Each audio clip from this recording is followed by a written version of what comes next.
Babylon का सबसे अमीर आदमी। प्राचीन बेबीलोन में कभी अरकाद नाम का बहुत अमीर आदमी रहता था। उसकी अपार दौलत के चर्चे दूर दूर तक फैले थे। इसके अलावा उसकी उदारता भी मशहूर थी।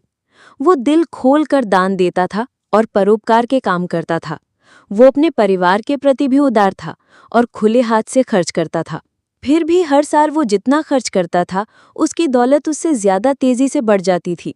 उसके बचपन के कुछ मित्रों ने एक दिन उसके पास आकर कहा, अरकाद, तुम हमसे ज्यादा खुशकिस्मत हो।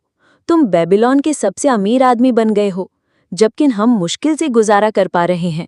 तुम बेहतरीन कपड़े पहन सकते हो और बेहतरीन भोजन का आनंद ले सकते हो, जबकि हमारा हाल ये है कि अगर हमारे परिवार को भरपेट भोजन और तन ढंकने को कपड़े मिल जाएं, तो हमारी खुशी का ठिकाना नहीं रहता है। परंतु कभी हम एक जैसे थे। हमें एक ही अध्यापक ने पढ़ाया है। हम एक साथ खेले हैं। पढ़ाई या खेल में तुम हमसे आगे नहीं थे, और इसके बाद भी कई साल तक तुम्हारी हालत हमसे बेहतर नहीं थी। जहां तक हम जानते हैं, तुमने हमसे ज्यादा कड़ी मेहनत भी नहीं की है। फिर ऐसा क्यों है कि किस्मत तुम पर मेहरबान हो गई और उसने तुम्हें जिंदगी की सारी खुशियां दे दी, जबकि उसने हमें नजरअंदाज कर दिया, हालांकि हम भी तुम्हारे ही जितने के हकदार थे।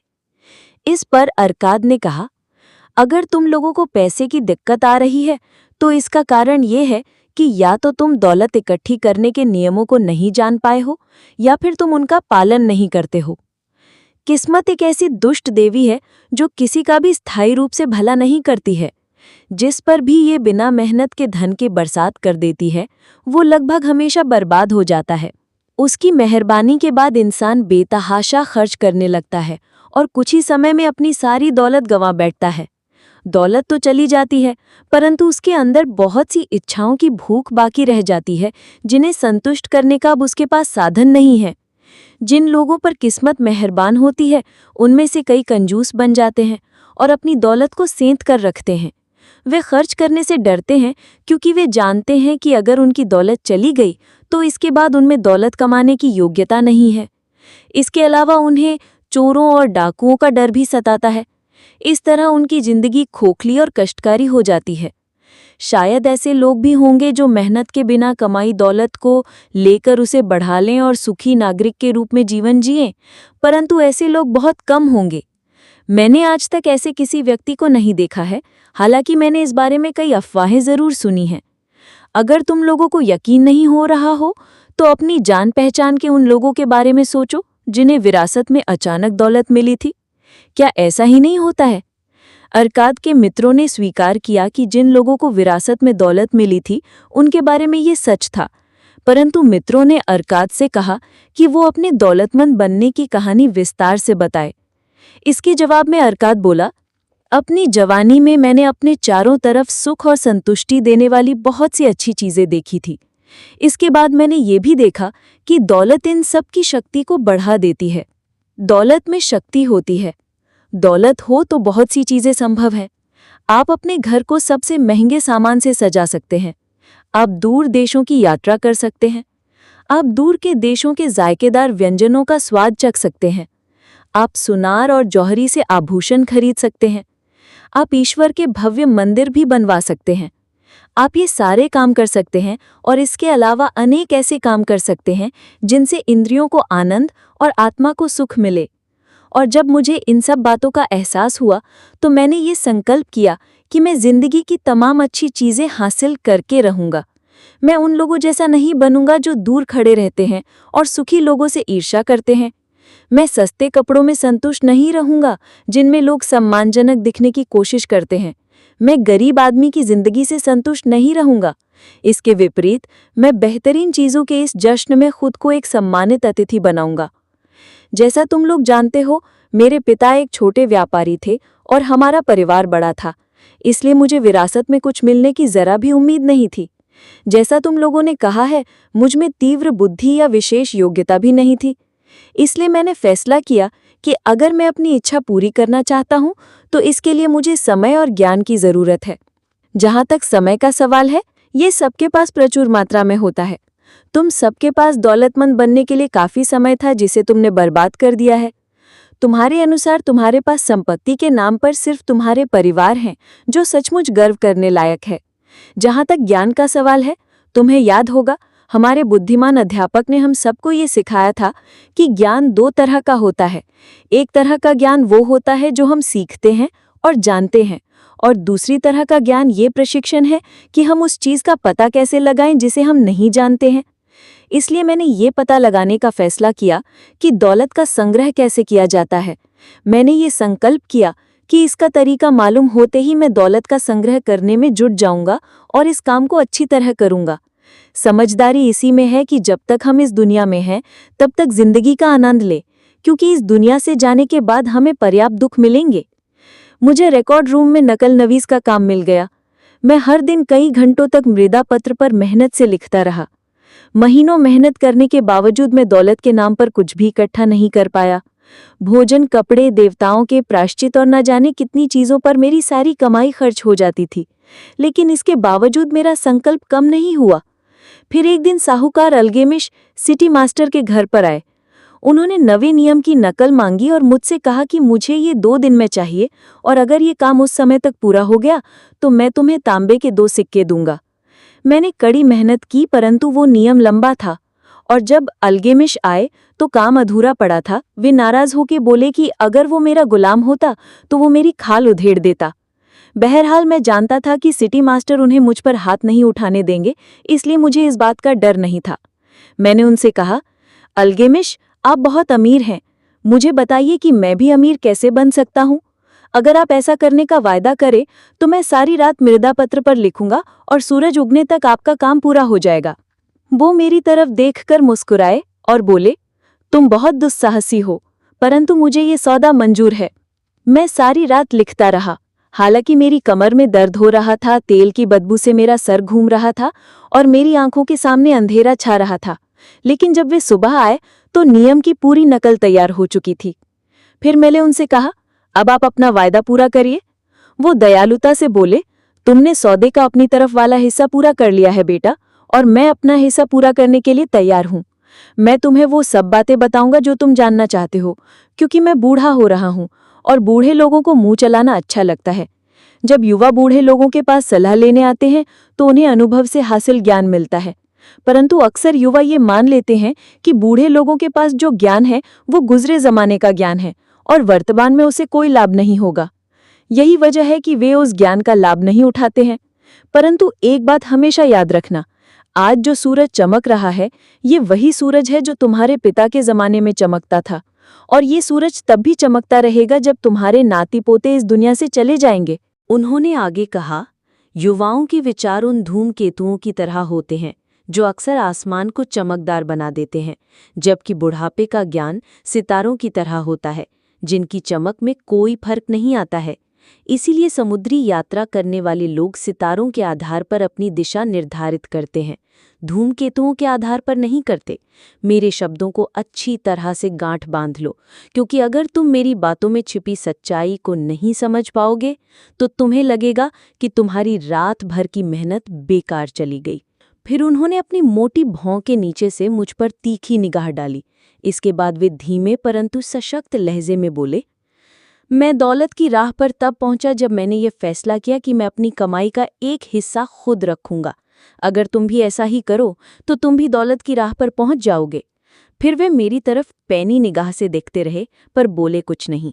मैंने पूछा, बस इतना ही? उन्होंने जवाब दिया, भेड़ चलाने वाले किशोर को साहूकार में बदलने के लिए बस इतना ही काफी था।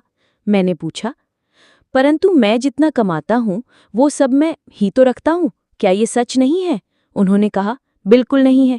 क्या तुम दर्जी को पैसे नहीं देते हो? क्या तुम मोची को पैसे नहीं देते हो? क्या तुम भोजन पर खर्च नहीं करते हो? क्या तुम बेबीलोन में बिना खर्च किए जिंदा रह सकते हो? तुम्हारी पिछले महीने की कमाई कहाँ है? पिछले साल की कमाई? मूर्ख, तुम बाकी सबको पैसे देते हो परंतु खुद को नहीं देते हो। बेवकूफ, तुम अपने लिए नहीं दूसरों के लिए मेहनत करते हो।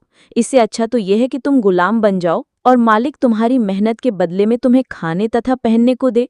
अगर तुम अपनी कमाई का 10वां हिस्सा अपने पास रखोगे तो तुम्हारे पास 10 साल में कितनी दौलत जमा हो जाएगी? मेरा गणित ठीक ठाक था, इसलिए मैंने तत्काल जवाब दिया, मेरी 1 साल की आमदनी के बराबर। वे बोले, तुम्हारी बात आधी सच है। देखो, तुम जो भी स्वर्ण मुद्रा बचाते हो वो तुम्हारी गुलाम बनकर तुम्हारे लिए काम करती है। ये स्वर्ण मुद्रा जितने भी तांबे के सिक्के कमाती है वे सब इसकी संतानें हैं और वे भी तुम्हारे लिए धन कमा सकते हैं। अगर तुम दौलतमंद बनना चाहते हो तो तुम्हें अपनी बचत का निवेश करना चाहिए ताकि तुम्हारी बचत और इसकी संतानें धन कमाएं और तुम्हें तुम्हारी मनचाही दौलत प्रदान करें। उन्होंने आगे कहा, तुम्हें शायद ये लग रहा होगा कि मैं तुम्हारी रात भर की मेहनत के बदले में तुम्हें गलत सलाह दे रहा हूँ, परंतु यकीन करो मैं तुम्हें 1000 गुना ज्यादा भुगतान कर रहा हूँ, बशर्ते तुम में मेरी बातों के पीछे छिपी सच्चाई को समझने की बुद्धि हो। अपनी कमाई का एक हिस्सा खुद रखो, चाहे तुम्हारी कमाई कितनी ही कम क्यों ना हो। तुम्हें इसके 10वें हिस्से यानी 10% से कम नहीं बचाना चाहिए। तुम इससे जितना ज्यादा बचा सकते हो बचा लो। सबसे पहले खुद को भुगतान करो। बची हुई कमाई में अपना खर्च चलाओ। दर्जी और मोची से इतना सामान मत खरीदो कि तुम अपनी बची हुई आमदनी में से उनका भुगतान ना कर पाओ। इसके अलावा तुम्हें बची हुई कमाई में से ही भोजन, परोपकार और ईश्वर के प्रायश्चित के लिए भी खर्च करना होगा। पेड़ की तरह दौलत भी एक छोटे से बीज से उगती है। तुम्हारे द्वारा बचाया गया तांबे का पहला सिक्का वो बीज है जिससे तुम्हारी दौलत का पेड़ उगेगा। जितनी जल्दी तुम ये बीज बो दोगे, पेड़ उतनी ही जल्दी उगेगा। तुम जितनी निष्ठा और निरंतरता से उस पेड़ में अपनी बचत का पानी सींचोगे, उतनी ही जल्दी तुम उसकी छाया के नीचे आराम कर सकते हो। ये कहकर उन्होंने अपने मृदा पत्र उठाए और चले गए। मैंने उनकी सलाह पर काफी समय तक विचार किया और वो मुझे तर्कसंगत लगी, इसलिए मैंने उस पर अमल करने का फैसला किया। जब भी मैं कुछ कमाता था तो तांबे के 10 सिक्कों में से एक निकालकर अलग रख देता था।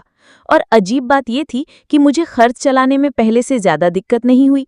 मुझे कोई भर्क महसूस नहीं हुआ और मैं अपनी आमदनी के 10वें हिस्से के बिना ही गुजारा करने लगा। धीरे धीरे मेरी बचत का आकार बढ़ने लगा। मेरी बढ़ती बचत को देखकर मेरा मन ललचाता था कि मैं इसे खर्च करके व्यापारियों से वे अच्छी अच्छी चीजें खरीद लूं जो ऊंटों और जहाज़ों से फिनिशियंस के देश से आती हैं। परंतु मैंने समझदारी से काम लिया और ऐसा नहीं किया। 1 साल बाद अल्गमिश दोबारा आए और उन्होंने मुझसे पूछा, बेटे, तुमने पिछले साल जितना कमाया है क्या तुमने उसका कम से कम 10वां हिस्सा अपने लिए बचाया है?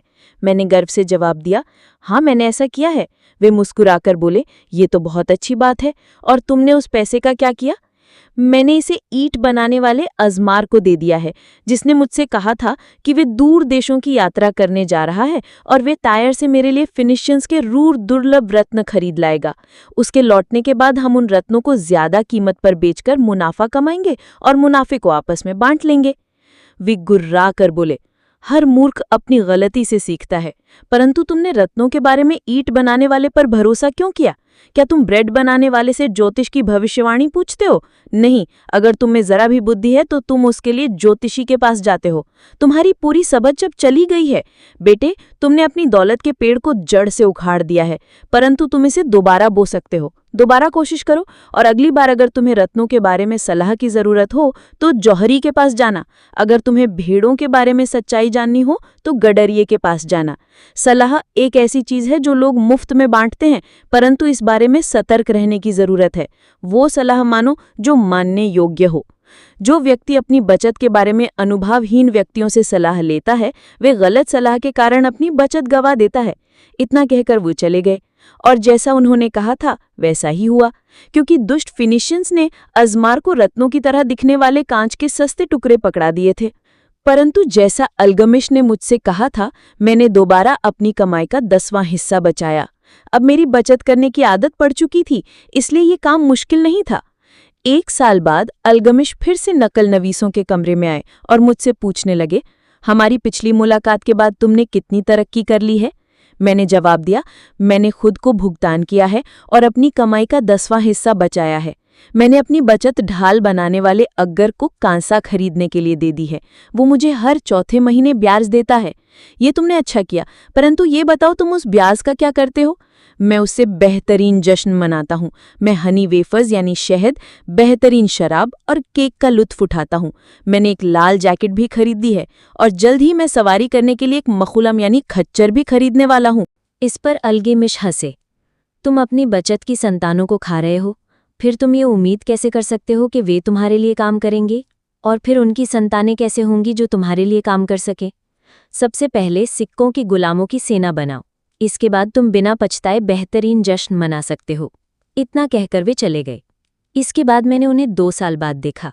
बुढ़ापे के कारण उनके चेहरे पर झुर्रियां पड़ चुकी थीं और उनके कंधे झुक गए थे। उन्होंने मुझसे पूछा, अरकाद, क्या तुम्हें वो दौलत मिल चुकी है जिसका तुमने सपना देखा था? मैंने जवाब में कहा, उतनी तो नहीं मिली जितनी मैं चाहता था, परंतु मेरे पास कुछ संपत्ति जमा हो गई है।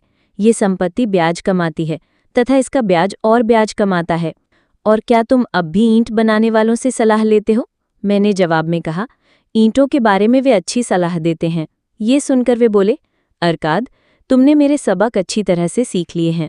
पहले तो तुमने ये सीखा कि अपनी आमदनी से कम में अपना खर्च कैसे चलाया जाए। फिर तुमने उन लोगों से सलाह लेना सीखा जो उस क्षेत्र का अनुभव और ज्ञान रखते हों। और अंत में तुमने ये सीखा कि धन से अपने लिए काम कैसे करवाया जाता है। तुमने ये सीख लिया है कि धन को कैसे हासिल किया जाता है, इसे अपने पास कैसे रखा जाता है और इसका प्रयोग कैसे किया जाता है। इसलिए तुम जिम्मेदारी का पद संभालने के योग्य बन चुके हो। मैं अब बूढ़ा हो रहा हूँ। मेरे पुत्र हमेशा खर्च करने की योजनाएं बनाते रहते हैं और कमाने के बारे में ज़रा भी नहीं सोचते हैं। मेरी जायदाद बहुत फैली हुई है और मैं उसे नहीं संभाल सकता हूँ क्योंकि अब मैं बूढ़ा हो चुका हूँ। अगर तुम निप्पर जाकर मेरी जायदाद संभाल लो तो मैं तुम्हें अपना पार्टनर बना लूँगा। इस तरह मैंने निप्पर जाकर उनकी जायदाद संभाल ली, जो काफ़ी बड़ी थी। चूंकि मुझ में प्रबल महत्वाकांक्षा थी और मैंने दौलत संभालने के 3 नियमों में निपुणता हासिल कर ली थी, इसलिए मैंने उनकी जायदाद के लाभ को बहुत बढ़ा लिया। परिणाम ये हुआ कि मेरे पास काफ़ी पैसा आ गया और जब अल्गेमिश इस दुनिया से चले गए तो मुझे उनकी वसीयत के मुताबिक उनकी जायदाद का कुछ हिस्सा भी मिल गया। अरकाद ने जब अपनी कहानी खत्म की तो एक मित्र ने कहा, तुम सचमुच खुशकिस्मत थे कि अल्गेमिश ने तुम्हें अपना वारिस बनाया। मैं सिर्फ इस मामले में खुशकिस्मत था कि उनसे मिलने से पहले मेरे मन में दौलतमंद बनने की इच्छा थी। क्या मैंने 4 साल तक अपनी आमदनी का 10वां हिस्सा बचाकर ये साबित नहीं किया था कि मुझ में अपने लक्ष्य तक पहुंचने की लगन थी? क्या आप उस सफल मछुआरे को खुशकिस्मत कहेंगे जिसने बरसों तक मछलियों की आदतों का अध्ययन किया है ताकि वो हर बदलती हवा के साथ उन पर अपना जाल फेंक सके? अवसर एक घमंडी देवता है जो उन लोगों पर समय बर्बाद नहीं करता जो तैयार न हों। एक और मित्र बोला, आप में इतनी दृढ़ इच्छा शक्ति थी कि आप पहले साल की बचत डूबने के बाद भी ये काम करते रहे। इस मामले में आप असाधारण हैं। अरकाद ने कहा, इच्छा शक्ति? बकवास। क्या तुम्हें लगता है इच्छा शक्ति मनुष्य को वो बोझ उठाने की शक्ति दे सकती है जो ऊंट नहीं उठा सकता? क्या इच्छा शक्ति मनुष्य को वो भारी बैलगाड़ी खींचने की शक्ति दे सकती है जिसे बैल नहीं हिला सकता? इच्छा शक्ति और कुछ नहीं बल्कि वो काम करने का दृढ़ संकल्प है जिसे पूरा करने का आपने फैसला किया है। अगर मैंने कोई काम करने का फैसला किया है तो वो चाहे कितना भी छोटा क्यों न हो, मैं उसे पूरा करता हूँ। वरना मुझ में महत्वपूर्ण काम करने के लिए आत्मविश्वास कैसे आएगा? अगर मैं खुद से ये कहूँ कि शहर जाने वाले पुल को पार करते समय मैं 100 दिन तक हर दिन सड़क से एक कंकड़ उठाकर नदी में डालूंगा, तो मैं ऐसा हर दिन करूंगा। अगर 7वें दिन पुल पार करते समय मैं कंकड़ डालना भूल जाऊं, तो मैं लौटकर ये नहीं कहूंगा कि कल मैं 2 कंकड़ डाल दूंगा, इससे कोई फर्क नहीं पड़ेगा। नहीं, मैं दोबारा पुल तक जाऊंगा और कंकड़ डालूंगा। ना ही 20वें दिन मैं खुद से ये कहूंगा कि अरकाद, ये बेकार का काम है, हर दिन एक कंकड़ डालने से क्या फ़ायदा होगा। इससे अच्छा तो यह है कि मुट्ठी भर कंकड़ उठाकर नदी में एक साथ डाल दो और इस झंझट को ख़त्म कर दो। नहीं, मैं ऐसा नहीं कहूँगा, मैं ऐसा नहीं करूँगा। जब मैं किसी काम को करने का फैसला करता हूँ तो मैं उसे पूरा करके ही दम लेता हूँ। इसीलिए मैं इस बात का ध्यान रखता हूँ कि मैं कठिन और अव्यावहारिक काम शुरू ना करूँ, क्योंकि मुझे फुर्सत में रहना और आराम करना पसंद है। फिर एक और मित्र बोला, आपकी बातें तर्कपूर्ण हैं और अगर ये सच है तो ये काम बहुत आसान है। अगर सब लोग ऐसा ही करने लगें तो फिर दौलत इस हाथ से उस हाथ तक कैसे पहुंच पाएगी? अरकाद ने जवाब दिया, जहां भी मनुष्य श्रम करते हैं वहां दौलत बढ़ती है। अगर कोई अमीर आदमी एक नया महल बनाता है तो क्या उसका खर्च किया हुआ पैसा गायब हो जाता है? नहीं, ईंट वाले को इसका एक हिस्सा मिलता है, मजदूरों को इसका एक हिस्सा मिलता है, कारीगर को इसका एक हिस्सा मिलता है। जो भी उस महल को बनाने में मेहनत करता है उसे उस धन में से हिस्सा मिलता है। और जब महल बनकर तैयार हो जाता है तो क्या ये इसकी लागत जितना मूल्यवान नहीं होता है? क्या महल बनने के कारण उस भूमि का मूल्य नहीं बढ़ जाता है जिस पर यह बना है? और क्या महल बनने के कारण इसके पास वाली भूमि की कीमत भी नहीं बढ़ जाती है? दौलत जादुई तरीके से बढ़ती है। कोई भी व्यक्ति इसकी सीमा की भविष्यवाणी नहीं कर सकता। फिनीशियंस के समुद्री जहाज दूसरे देशों के व्यापार से जो धन कमाकर लाते हैं, क्या उस धन से उन्होंने वीरान समुद्री तटों पर बड़े शहर नहीं बना लिए हैं? एक और मित्र ने पूछा। तो फिर आप हमें अमीर बनने के लिए क्या करने की सलाह देते हैं? हमारे बहुत साल बर्बाद हो चुके हैं, हमारी जवानी चली गई है और हमारे पास बचत के नाम पर कुछ भी नहीं है। मैं सलाह देता हूँ कि आप अल्गैमिश की समझदारी से सीख लें और खुद से कहें, मैं जितना कमाऊंगा उसका एक हिस्सा खुद रखूंगा। इस वाक्य को सुबह उठते समय दोहराएं, इसे दोपहर में दोहराएं, इसे रात में दोहराएं, इसे हर दिन हर घंटे दोहराएं। आप खुद से तब तक ये कहते रहें जब तक कि ये शब्द आसमान में आग के अक्षरों की तरह साफ नजर न आने लगे। अपनी मन पर इस विचार की मुहर लगा लें, अपने मस्तिष्क में इस विचार को भर लें। फिर आमदनी का जितना हिस्सा तर्क संगत लगता हो उतना बचाएं। आपकी ये बचत आपकी आमदनी के 10वें हिस्से यानी 10% से कम नहीं होना चाहिए। फिर इस हिस्से को अलग रख दें। अगर आवश्यक हो तो अपने बाकी खर्च कम कर दें, परंतु सबसे पहले 10वें हिस्से को अलग रख दें। जल्दी ही आप खुद को एक ऐसे खजाने का स्वामी पाएंगे जिस पर सिर्फ आपका हक होगा। इससे आपको बहुत सुख मिलेगा। जब आपका खजाना बढ़ेगा तो इससे आपको प्रेरणा मिलेगी। जिंदगी का एक नया आनंद आपको रोमांचित करेगा। फिर आप ज्यादा कमाने के लिए ज्यादा कोशिश करेंगे, क्योंकि आपकी आमदनी जितनी बढ़ेगी आपकी बचत भी उतनी ही बढ़ेगी। इसके बाद अपने खजाने से अपने लिए काम करवाना सीखें। इसे अपना गुलाम बनाएं। इसकी संतानों और इसकी संतानों की संतानों से अपने लिए काम करवाएं। भविष्य की आमदनी सुनिश्चित कर लें। बूढ़े लोगों को देखें और ये याद रखें कि किसी दिन आपकी गिनती भी इन्हीं लोगों में होगी। इसलिए अपने खजाने का निवेश बहुत सावधानी से करें ताकि आप इसे गंवा न दें। बदले में बहुत ज्यादा मुनाफा वो धोखेबाज जल परी है जो अपने मधुर गीत से असावधान व्यक्ति को मोहित करके चट्टानों की ओर आकर्षित करती है, जहां वो नुकसान और पश्चाताप की चट्टानों से टकराकर ध्वस्त हो जाता है। इस बात की व्यवस्था भी कर लें कि अगर देवता आपको अपने पास बुला लें तो आपके परिवार पर आर्थिक संकट न आए। समय समय पर बीमे का थोड़ा भुगतान करने से ऐसी सुरक्षित व्यवस्था करना संभव है। इसलिए समझदार व्यक्ति ऐसी समझदारीपूर्ण उद्देश्य के लिए धन खर्च करने में देर नहीं करता है। बुद्धिमान लोगों से सलाह लें। धन संबंधी काम करने वाले लोगों से सलाह लें। वे आपको उस तरह की गलती से बचा लेंगे जो मैंने अपने धन को ईंट बनाने वाले अजमर के हवाले करते समय की थी। कम परंतु सुरक्षित लाभ जोखिम लेने से बेहतर है। जब तक आप इस दुनिया में हैं, इसका आनंद लीजिए। अपनी क्षमता से ज्यादा मेहनत न करें, बहुत ज्यादा धन बचाने की कोशिश भी न करें। अगर आप अपने आमदनी का 10वां हिस्सा आराम से बचा सकते हैं तो इतना बचाकर ही संतुष्ट रहें। इसके अलावा अपनी आमदनी के हिसाब से जिंदगी गुजारें। बहुत ज्यादा कंजूस ना बने, ना ही खर्च करने से डरें। जिंदगी बहुत अच्छी है और जिंदगी में ऐसी बहुत सी चीजें हैं जिनका आनंद लिया जाना चाहिए। अरकाद के मित्रों ने उसे धन्यवाद देकर उसे विदा ली। लौटते समय कुछ मित्र तो खामोश थे, क्योंकि उनमें कल्पना शक्ति नहीं थी और वे अरकाद की बातों का पूरा मतलब नहीं समझ पाए थे। कुछ आलोचना कर रहे थे, क्योंकि वे सोच रहे थे कि इतने अमीर आदमी को अपनी दौलत का कुछ हिस्सा अपने गरीब दोस्तों में बांट देना चाहिए। परंतु कुछ की आंखों में एक नई चमक थी। वे जानते थे कि अल्गैमिश हर बार नकल नवीसों के कमरे में लौटा था, क्योंकि वो अरकाद को अंधकार से निकलकर प्रकाश की ओर जाते देख रहा था।